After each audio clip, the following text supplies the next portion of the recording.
Bonjour, nouvelle vidéo sur ma chaîne YouTube. Donc, je vais vous parler des compétences des magistrats. Alors, les magistrats, c'est ce qui font partie de la Cour justice de l'État français et du gouvernement français. Les magistrats référés aux avocats, aux greffiers, aux juges, procureurs, substituts du procureur, et avocat commis d'office, et comme aux États-Unis aussi quand il y a un jury. Donc voilà. Donc les compétences des magistrats. Voilà. Donc le sort désigne 10 commissaires pour l'entretien des temples. Ils reçoivent des magistrats trésoriers, 30 mines pour faire les réparations les plus urgentes. 10 responsables de l'ordre dont 5 exercent leurs charges au Pirée, 5 à la ville, veillent à ce que les éboueurs ne déchargent pas leurs ordures à moins de 10 stades de l'enceinte.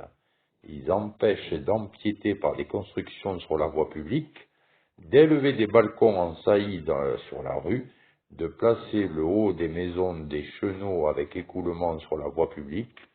Il y a aussi 10 commissaires au commerce des grains.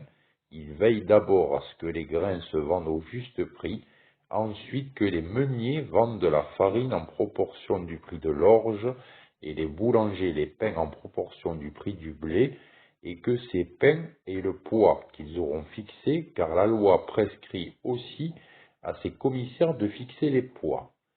Aristote, 384-322 avant Jésus-Christ, Constitution d'Athènes 50-51, une mine est égale à 100 drachmes à la fin du siècle.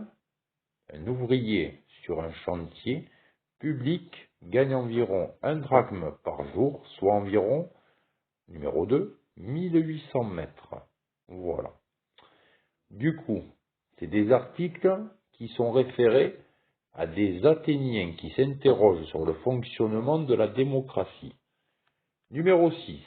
Un démagogue. Démo. Le peuple est tombé sous l'influence d'un démagogue. Aristophane vise ici Cléon, riche tanneur dont les discours belliqueux emportent l'adhésion de l'Ecclésia. Un serviteur de Démo propose à un charcutier de supplanter le tanneur. Le serviteur, mortel béni du sort, te voilà richement doué pour la politique. Et le charcutier dit, mais mon bon, je n'ai pas fait d'études, je connais mes lettres et encore tant bien que mal. Et le serviteur répond, voilà ton seul défaut de les connaître tant bien que mal. Pour gouverner le peuple, il ne faut pas un homme pourvu d'une bonne culture et d'une bonne éducation, il faut un ignorant doublé d'un coquin. Le charcutier répond, mais je ne vois pas comment je serais capable de gouverner le peuple.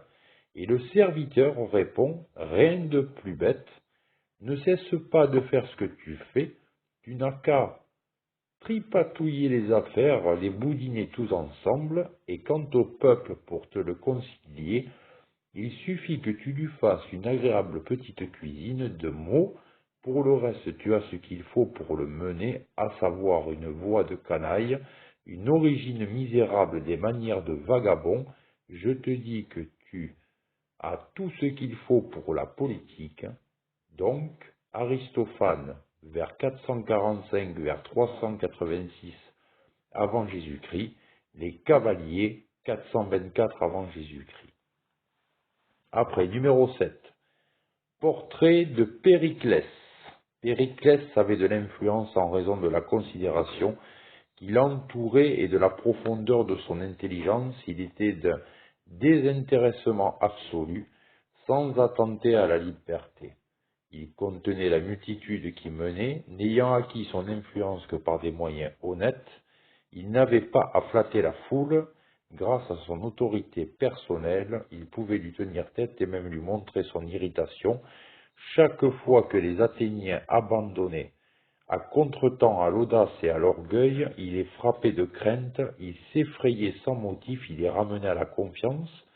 Ce gouvernement porterait le nom de démocratie, en réalité, c'était le gouvernement d'un seul homme.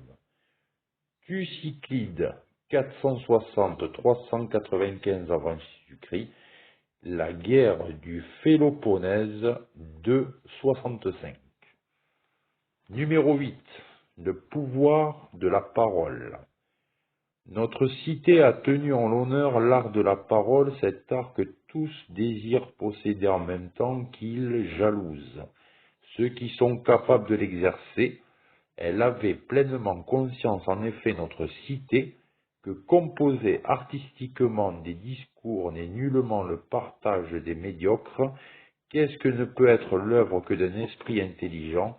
Ceux qui, dès la prime enfance, ont été élevés en hommes libres, ce n'est pas au courage, à la richesse, au bien de cet ordre qu'on les reconnaît.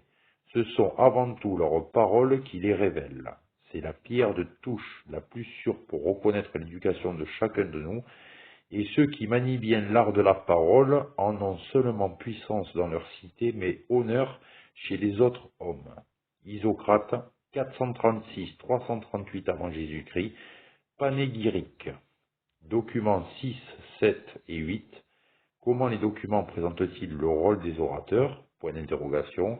Comment le portrait de Périclès est celui que le serviteur dresse du démagogue dans la pièce d'Aristophane? Numéro 3. D'après Isocrate, en quoi consiste le pouvoir dans un régime démocratique? Question. Donc là, c'est un document. Je vous montre le document. Voilà. Je vous montre le document. Voilà. Allez, à bientôt pour une autre vidéo et à bientôt pour d'autres sessions de lecture et d'information. Salut tout le monde. Ciao.